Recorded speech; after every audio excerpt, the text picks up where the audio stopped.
Hey everyone, ready to dive deep. Today we're all about building incredible product teams.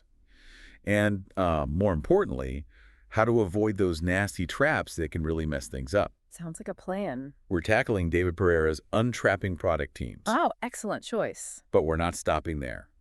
We've also got Maria Check's review to spice things up, Multiple perspectives. The deeper we go, the better. Love it. Pereira's book is perfect for this. So practical and insightful. It is. And he's not afraid to call out the big problem, the feature factory mentality. Yeah, that's a big one. I bet that phrase sends shivers down the spine of anyone who's been on a product team, right? Yeah. It's like this trap, churning out features nonstop, obsessed with output. It's so common though, and it's not always the team's fault, You can have the most talented people, but they're stuck in a system that's all about speed and quantity, not value. Exactly. Like, congrats, you shipped 10 features this month, but did any of them actually help our users? Pereira really hits hard on this point. He does. He's not just pointing fingers. He gives us the tools to break free, Right. dismantle that feature factory. Build something better, something that lasts. And a big part of that, I think, is changing our mindset. Absolutely. Pereira talks about the fixed versus the growth mindset. Yeah, and how that plays out in product development, right? Think about it. A team with a fixed mindset, they see a setback, a change of plans, and they think it's a failure. But a team with a growth mindset, they see it as a chance to learn, a chance to get better. Exactly. They embrace those challenges. They ask, okay, what did we learn? How do we adapt? And it made me think of something Maria Check said in her review. She quotes Pereira, and it really stuck with me. He says, whenever you don't understand why you're doing something or how it creates value, you're probably doing bullshit management. Ouch. That's gotta hurt some egos. But it's so true, right? If we don't stop and ask, why are we doing this? What's the point? We're just gonna end up on that feature factory treadmill, building stuff nobody needs. It's like work smarter, not harder, but for products. Build smarter, not faster. Exactly. And to do that, you really got to understand your audience. Pereira tells this great story about a marketplace platform he built that flopped. I remember that one. And it all came down to him not truly understanding the problem he was trying to solve. He was building something for personal trainers, but he missed a key detail. Yeah, they needed offline access during flights in Brazil because the Wi-Fi wasn't reliable. Totally. And that's the lesson, right? You can't just build something cool. You got to build something that solves a real problem for real people. You got to understand their needs, what frustrates them, what they want to achieve. Yep. Empathy, right? Exactly. And that's where Pereira's focus on value drivers comes in. Yeah, value drivers. Anything that benefits both the customer and the business. Both. Not just what the customer wants, but what makes sense for the business too. Got to be a win-win. Exactly. Right. And identifying these value drivers is like the key to escaping that feature factory. It gives you a framework for making decisions, what to build, what to skip, and why. It's about being intentional, having a strategy, and making sure every feature, every change, every decision delivers real value. It's going from reacting to being proactive.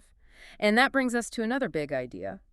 Product strategy. Ooh, now you're talking. I love a good strategy session. It's like planning an adventure. You need a map, you need supplies, you need to know where you're going and how to get there. Exactly.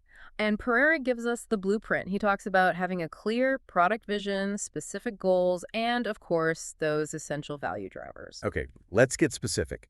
What makes a winning product strategy? Well, he starts with the product vision. Where are you headed? What impact do you want to make? This vision, he says, it should be about the customer. Ambitious, but achievable, something people remember.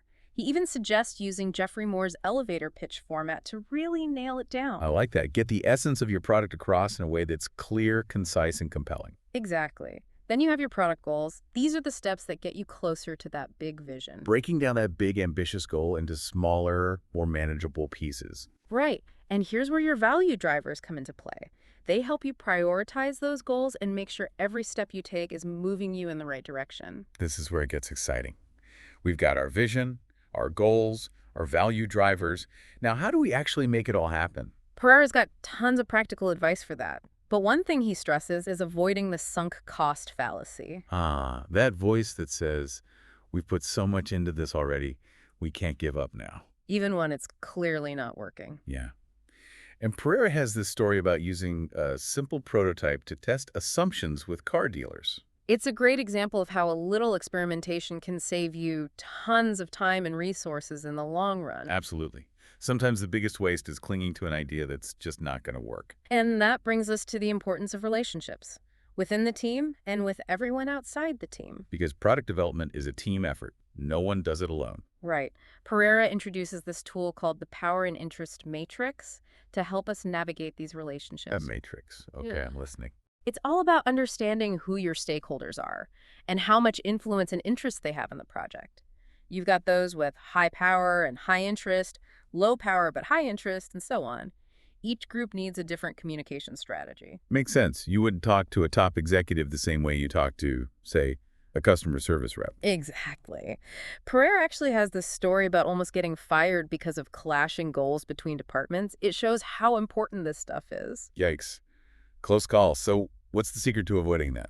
Pereira's advice: transparency, open Yes. communication, share information, break down those walls between teams. I'm all for that. Create a culture of shared ownership and understanding. Exactly. And Pereira also talks about setting clear product principles, those guiding statements that help everyone make consistent choices, even when things get tough. Like a compass, right? Yeah. Guiding the whole team in the same direction. Exactly. So, what are some examples of these principles? I'm curious. Pereira gives some great examples in the book, but he emphasizes that these principles should be tailored. Each organization, each product is different. Of course, no one-size-fits-all solution. Right, but he offers some general guidelines. Principles that prioritize the user, keep things simple, encourage continuous learning, and ethical decision-making. Excellent starting points. Yeah. And it all ties back to those relationships, to building trust and collaboration. Exactly. They give everyone a shared framework for making decisions and facing challenges together. Okay, so we've got the communication figured out, our principles are defined, everyone's on the same page. What's next on our journey to awesome product teams? Well, Pereira digs into the details of how we actually build things, offering ways to ditch that feature factory mindset and focus on outcomes. Let's never go back to that factory. Agreed. Pereira gives us clear steps to make this shift, starting with understanding your audience. And I mean really understanding them. Going beyond basic demographics, getting to know their needs, their problems, their whole context. Absolutely. Once you have that understanding, you can start uncovering those value drivers, the things that truly matter to your users and the business. And those value drivers become your roadmap. Exactly. They help you focus and make sure you're delivering maximum impact. Every feature needs a purpose, not just churning them out for the sake of it. Right. And to make sure you're building the right things, Pereira is a big fan of testing and experimenting. Remember the car dealers and the prototype? Oh, yeah. Simple experimentation can save you from wasting a lot of time and resources on something that's not going to work. Exactly. Embrace that fail-fast mentality. Test your assumptions early and often. And be ready to change course based on what you learn. Because sometimes the biggest waste is sticking with something that's just not working. Absolutely. And this all ties into the idea of building a team that's constantly learning and growing. Because things change so fast in the product world, right? All the time.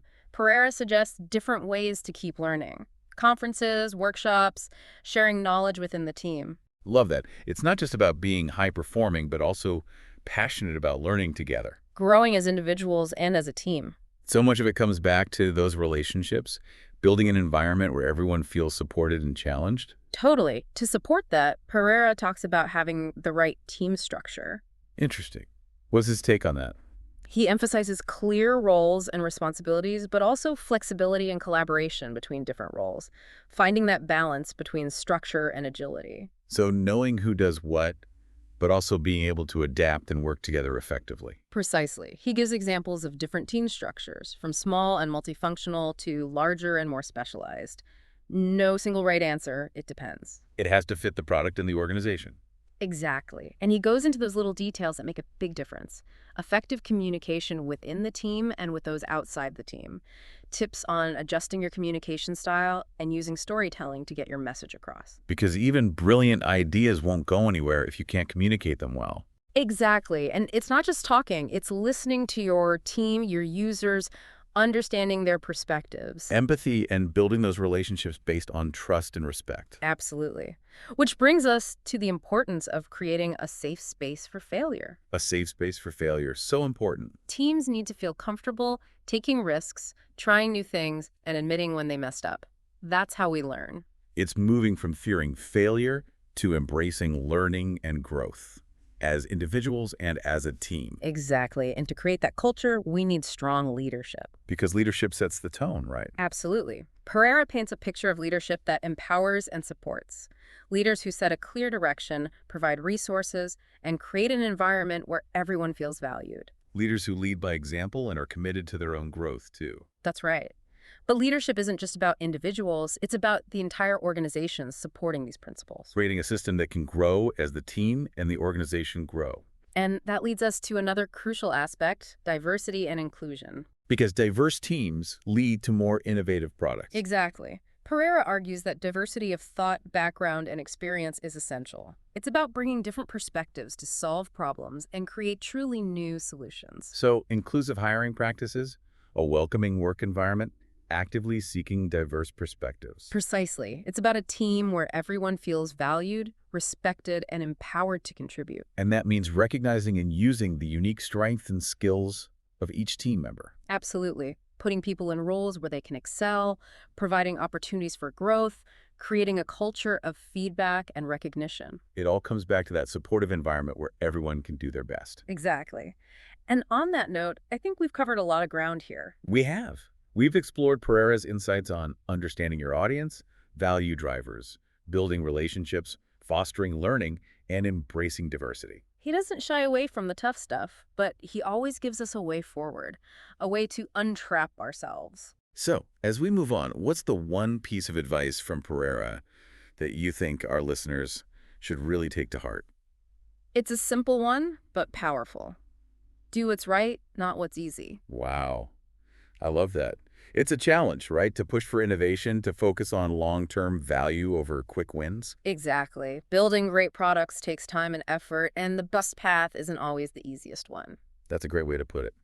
So we're wrapping up our deep dive into untrapping product teams for now. Thanks for being here. It's been my pleasure. To everyone listening, stay curious, keep learning, and don't be afraid to shake things up. Until next time.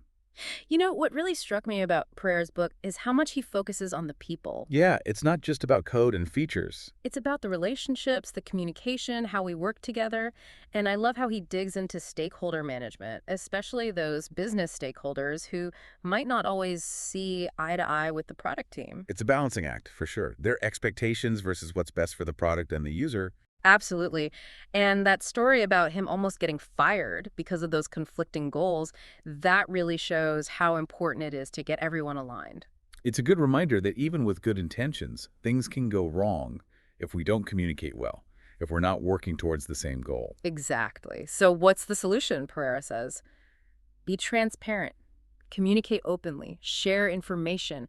Break down those silos between teams. I love that. Shared ownership, everyone understanding what's going on. And to build on that, he talks about having clear product principles, those guiding statements that help teams make consistent decisions. Even when they have to make tough choices. Exactly. Like a compass, pointing everyone in the same direction. So what are some examples of these principles? He gives some good ones in the book, but the key is they should be tailored to the specific organization and product. Right. One size doesn't fit all. But he offers some general guidelines, like focusing on user value, simplicity, continuous learning, ethical decision-making. All great starting points. And again, it comes back to those relationships, building trust and collaboration. They provide a shared framework for making decisions and facing challenges together. Okay, so we've got clear communication, defined principles, everyone's aligned. What's next on our path to building those high-performing product teams? Pereira gets into the specifics of how we build products, moving beyond that feature factory towards a more outcome-focused approach. No more factories. Agreed.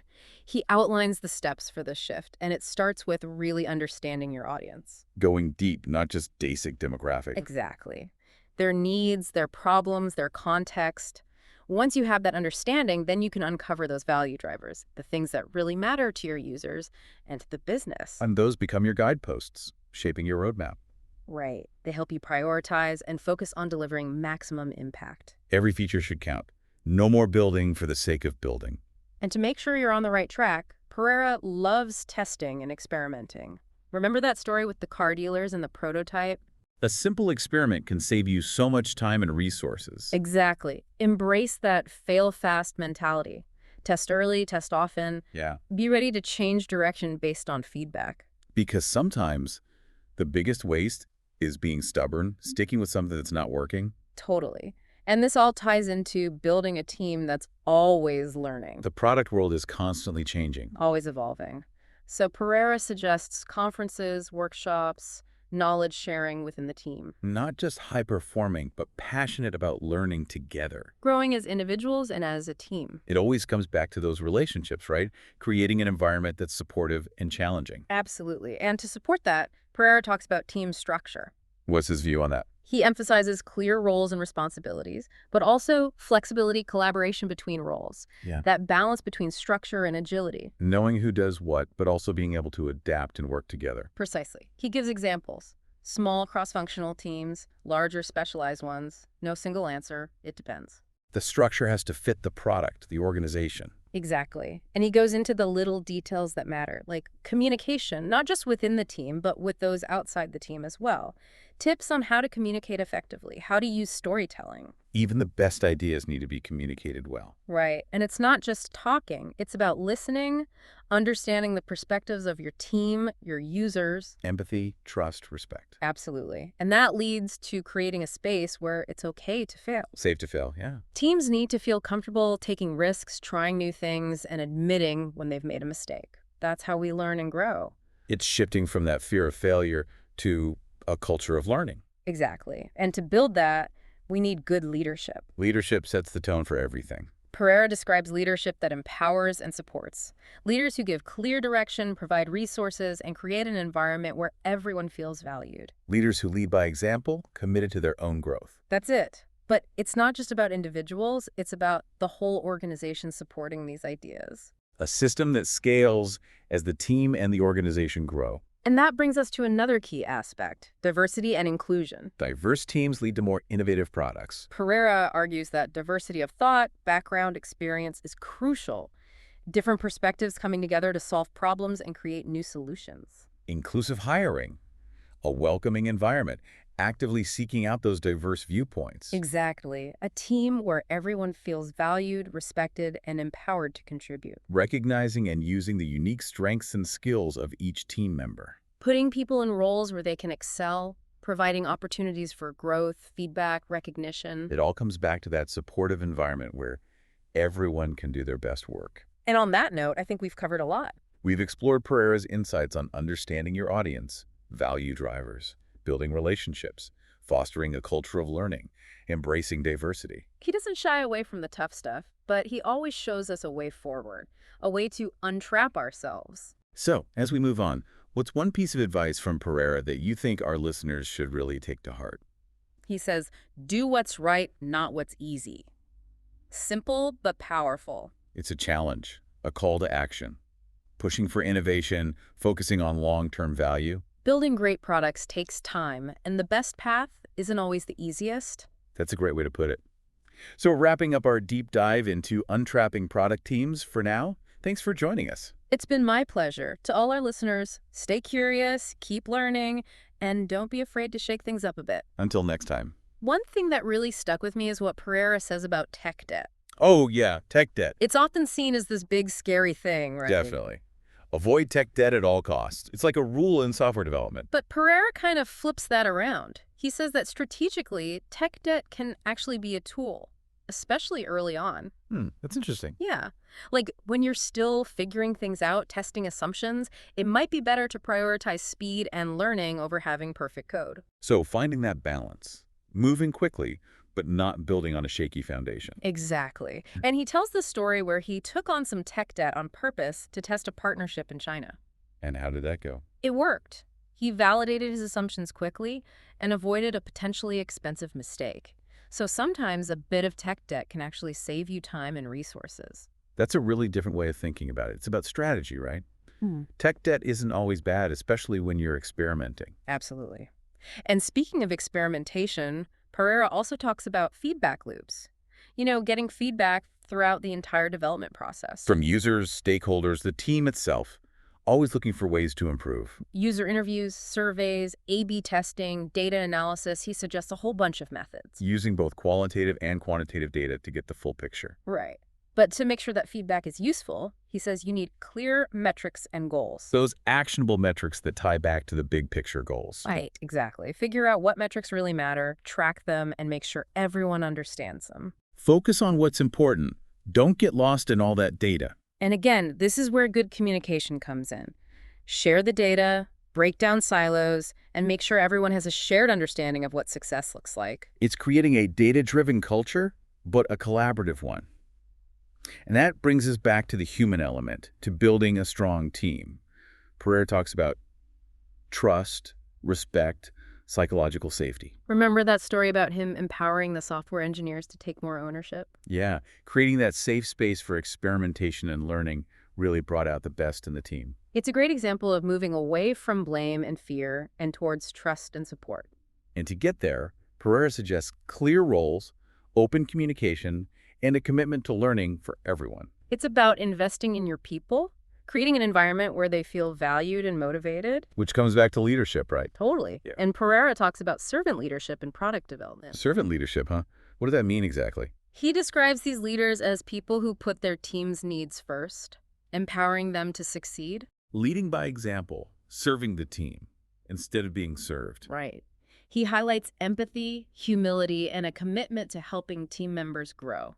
It's inspiring to think about creating that kind of environment where everyone feels valued and does their best work. And to make it happen consistently, Pereira emphasizes having clear values and principles that guide the team's decisions. We talked about product principles before. Having that shared framework is so important. Absolutely. He suggests that the team should create these values and principles together, reflecting the organization's mission. Oh, it's a shared purpose, everyone rowing in the same direction. Exactly. And to make sure those values and principles stick, he recommends revisiting them regularly. Through team discussions, workshops, integrating them into everyday work. Yeah. Make those values a real part of the team's identity, guiding decisions every day. It's not just about hitting targets. It's about aligning with your values, with your vision for the future. And speaking of the future, Pereira is all about innovation.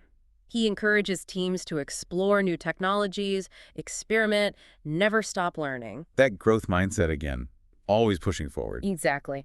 You need a clear innovation strategy, a culture that encourages trying new things, and a commitment to learning and development. It's about building a team that's not just good today, but ready for whatever comes next. So, wrapping up our deep dive into untrapping product teams, it's clear that Pereira gives us a ton of great advice. We've covered so much.